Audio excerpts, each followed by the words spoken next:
За өнөөдрийнхээ бичлэгээр нөгөө хялбар найдвартай хөрөнгө оруулалт гэдэг нэг өмнө нь оруулж ирсэн бичлэгийнхаа үргэлжлэл болгоод part 2-ыг оруулж байна. Тэгэхээр тэр бичлэгийг орсны дараа айгүй олон хүн холбогдоод дэлхийн энэ тэндээс Европоос, Солонгосоос, Монголоос холбогдоод за Америкийн энэ групп хувьцаа S&P 500 жишээлбэл яаж хөрөнгө оруулах вэ гэдээ асуугаад байсан байхгүй юу? За тэгээд энэ дагуу би ямар ч хэлсэн сая сүүлийн хэд хоног нэлээд олон юм харлаа үзлээ судлаад за тэгээд Америкаас өөр газраас ямар боломж байдаг юм бэ тэрийг ярих гад өнөөдөр бэлдсэн байгаа.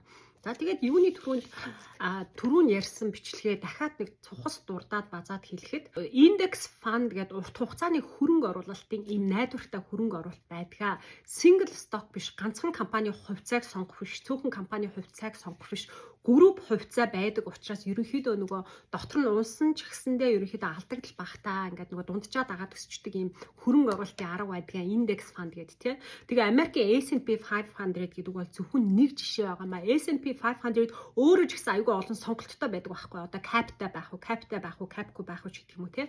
Айгүй олон сонголттой байдаг. Өөр бас одоо юу гэдэг Global Index гэдэг Америкаас бусад орныхч байна. Өөр Asian S&P 50 гэдэг Азийн топ 50 компани индекс фанд гэдээ бас байна. Маш олон сонголттой байгаа. Энэ дундаасаа ерөөхдөө хамгийн сайн нь S&P 500 байгаамаа.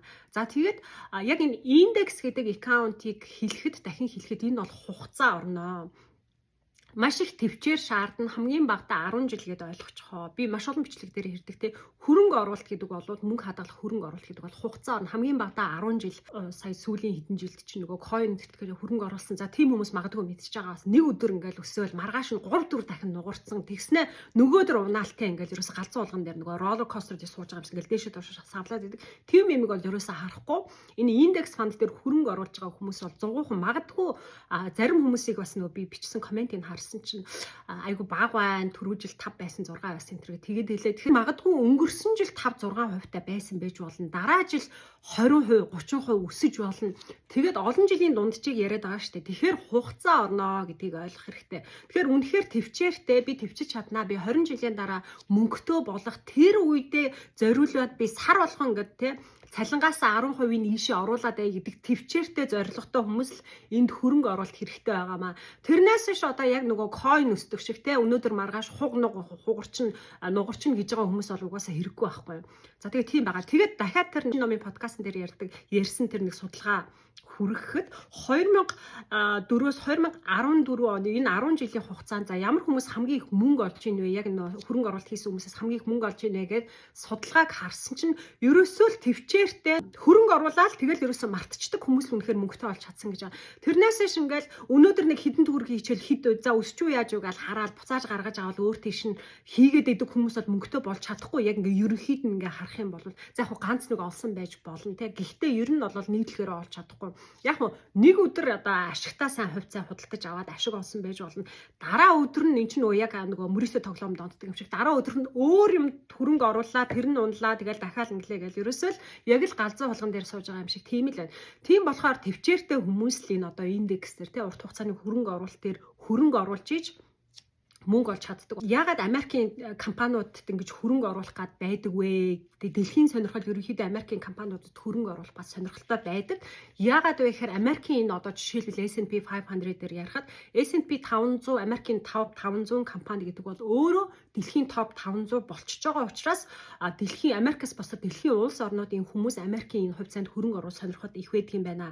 За тэгээд Америк дотор амьдардаг Америкт байгаа оршин суугчдын хувьд Америкийн иргэд за Америкт амьдардаг хүмүүсийн хувьд энэ бол хэцүү биш.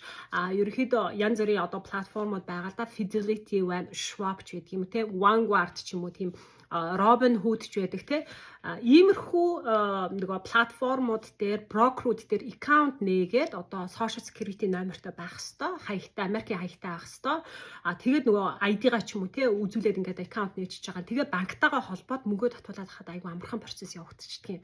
За Америкаас бусад гэдэг ихээр бас ерөнхийдөө нөгөө жоохон төвхтэй болоод явчихж байгаа байхгүй. Тийм олон брокер санал болохгүй. Цөөхөн гарын 10% багтахаар за би бол одоогийн байдлаар 6-аг олсон. 6 юм брокер олон улсаас Америкаас өөр газраас хөрөнгө оруулж болохоор 6 юм брокер олсон байгаа. Тэр 6-гаа одоо танилцуулна.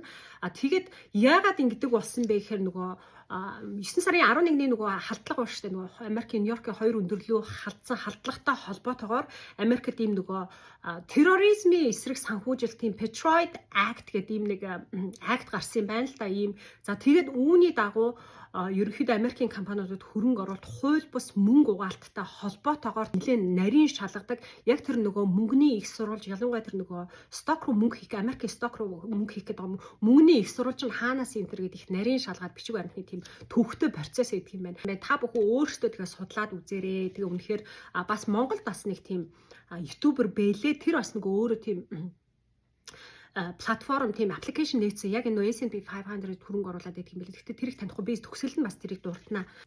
За Америкийн гаднаас Америкийн хөрөнгөний зах зээлд хөрөнгө оруулах боломжтой эхний брокер бол interactivebrokers.com гэдэг ийм вебсайт байгаа. За энд бол дэлхийн 180 гаруй орноос Америкийн групп хувьцаа хөрөнгө оруулалтанд оролцох боломжтой байна.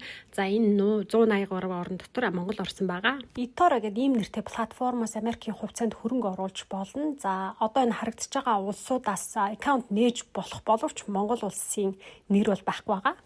За би нэг 3 дахь чагсаалтанда TD Ameritrade оруулсан байсан боловч энэ бол шинээр аккаунтныхээ болсон юм байлаа. Тийм болохоор зэрэг Charles Schwab дараагийнх нь Schwab бол бас айгүй алдартай юм нөгөө хөрөнгө оруулалтын брокер юм нөгөө платформ байгаа штэ. Тэгээ эндээс бол айгүй олон улсаас ингээ аккаунт нээж болдог боловч Монгол байхгүй. Дараагийнх нь болохоор зэрэг First Trade гэдэг ийм платформ байгаа. За хамгийн сүүлийнх нь Trade Station гэдэг ийм платформудаас хүмүүс өөрсдөө ороод аккаунт нээж болох аргууд бол энэ байгаа шүү. За тэрнээс ч одоо яг нөгөө байгууллага дээр очиод ч юм уу те энэ аргыг олсон хүмүүс бол ямар нэгэн аргаар бас ингээ хөрөнгө оруулалт хийж өгч болно. За та бүхэн хэрвээ болох юм бол өөрсдөө энэ дээр аккаунт нээх гээд оролдоод үзээрэй. Би чинь бас ажлынхаа хажуугаар ийм бичлэг хийгээд миний хийдэг ажил чинь нөгөө амьд даатгал дээр ажилладаг. Яг Америкт бол нөгөө амьд даатгал нөгөө IUL гэдэг product гэдэг байхгүй. Яг Index Universal Life гэдэг энэ чинь өөрөө индекс дээр төлсөн мөнгөний индекс аккаунт руу ордог учраас яг ийм хөрөнгө оруулалттай холбоотой болчихдог. Энэ өөрийнхөө хийж байгаа ажилтай холбоотойгоор нэгдүгürt би мэдээлэл өгөөд хоёрдугаарт би өөрөө мэдээний сэтгүүлч учраас яг тэр ажилтайгаа холбоотой мэдээлэл өгж байгаа. Тэгээ хүмүүс орж ирээд ингээд чи баг ингээ гадаадуудтай нийлж монголчуудыг луйрдах гэлээ энэ төр гэдэг юм яриад байлаа. Тэгэхээр би ерөөсөө хэнийг ч ийм юмд ор гэж ятгаагүй хэлээгүй ийм юм байдаг юмаа гэдэг мэдээллийг өгж байгаа. За саяны ярьсан энэ платформуд руу би бол хэнийг ч оруулахгүй над руу бити холбогдороо. Энэ бол яг олон улсын ийм платформуд байгаа аль биесээр үйл ажиллагаа явуулдаг 60 жил 50 жил 30 40 жил ажилласан юм платформ байгаа. Хэрвээ одоо үнэхээр яг хөрөнгөний зах зээл дээр хөрөнгө оруулах сонирхолтой хүн байх юм бол өөрсдөө аккаунтаа нээгээд тэгээд яг шаардсан бичиг баримтыг хийгээд за тэгээ яг индекс гэдэг энэ фанд руу хөрөнгө оруулах юм уу индексээс сонгох юм уу те эсвэл mutual fund сонгох юм уу те тэрийгээ сонгоод хөрөнгө оруулалт хийгээрэй. За би жишээ олгож харуулах гээд Interactive Brokers дээр нөгөө аккаунт нээх гэж оролдож үзсэн байгаа. Нэгэд энэ нөгөө Монголоос бас аккаунт нээж болох учраас за тэгээд Google дээр Interactive Brokers гэд бичээд тэгээд ийм вебсайт гарч ирж байгаа. Тэгээд тэр нөгөө дээр байгаа Open Account гэд дарж үзэж байгаа юм. Тэгээд энэ дээр болохоор зэрэг эхлээд аккаунт нээх юм байна л да. Энэ дээр имэйлээ хийгээд ерөнхийдөө орох хэрэг үүсгэж байгаа. Энэ нь бол ингээд шууд болчихж байгаа гэсэн үг биш. Энэний дараа аппликейшны процесс эхэлж байгаа. Аппликейшны процессын дээр болохоор зэрэг бас бичиг баримт шаардж илээ. За гэрээ хаяг ч юм уу те. Тэр таксны мэдээлэл шаардаад илээ. Тэгээд шалгадгийн байна л да. Энэ хүн үнэхээр цаанаа одоо юу гэдгийг нөгөө бичиг баримт энэ хүн мөн үү гэдгийг шалгаад тэгээд тэр аппликейшнийг чинь хүлээж авлаач гэдэг юм уу те. Тиймэрхүү байдлаар явдаг юм байна. Тэгээд миний нөгөө хааж олсон мэдээлэл дээр болохоор бас заримдаа татгалзах тохиолдол байдаг гэдэг жилээ. Энэ дээр бол яг мэдээж хил усны бас асуудал гарах юм бол та бүхэн Монгол бас нэг юу байсан. Гэхдээ Монголд юм нэг ютубер байлаа. Тэгээд Монголоос Америкийн индекс одоо сток руу ер нь хөрөнгө оруулах боломж хаана байна гэж хааж авч байгаа тийм нөгөө Идэрбат Ариуна гэдэг юм ютуб дээр ийм сууг ахыг олсон. Тэгээд энэ залуу бол янз бүрийн контент хийгээд тэгээд бас нөгөө индекс рүү хөрөнгө оруулаад идэх юм байлээ. Тэгээд ийм платформтай байлээ. Тэгэхээр та бүхэн бас өөрсдөө холбогдоод асуугаараа. Гол нь бас нөгөө аккаунт нээгээд асуултаа асуухтаа яг ямар маркет дээр Америкийн хаана хөрөнгө оруулалт нь орж байгаа. Групп хувьцаа юм уу, single stock юм уу тэр бүгд хүүхдийг асуултаа зөв асууж ийж дараа нь бас шийдвэрээ гаргаараа гэж хэлээрээ энэ хүнийг бол би танихгүй ямар нэгэн байдлаар мөнгө төгрөг аваагүй зүгээр яг нөгөө хүмүүст тус олчоо мэдээлэл хүргэж Монголоос яаж нэг хүүг асуугаад байсан болохоор ийм юм байдгийн байна гэдгийг олоод мэдээлэл хүргэж байгаа шүү. Би өөрөө бол яг Америкт амьдардаг хүмүүстэй тэтгэвэр даатгалын үйлчилгээ үзүүлдэг, санхүүгийн үйлчилгээ үзүүлдэг.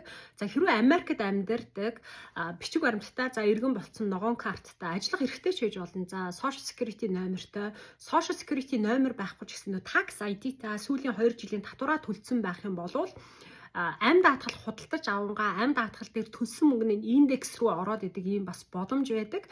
За яг тэр тийм хөрөнгө оруулалтын арга сонирхож байгаа хүмүүс ах юм бол надтай холбогдоорой. Америкт зүгээр өөртөө нөгөө аккаунт одоо Charles Schwab ч юм уу те Fidelity Internet дээр ингээд нөгөө аккаунт нээгээд хэрвээ хөрөнгө оруулаад ашиг болох юм бол татвар төлнө шүү дээ 30% татвар төлнө. Амь даатгалт руу хийгээд хөрөнгө оруулах юм бол татваргүй чөлөөтэй мөнгө өсгдөг гэдгээрээ давуу талтай. Гэхдээ бас даатгалын зардал хасагдаж тооцогддог. За тэгээ яг энэ тал дээр мэдээлэл авах сонирхолтой хүмүүс ах юм бол надтай холбогдоорой.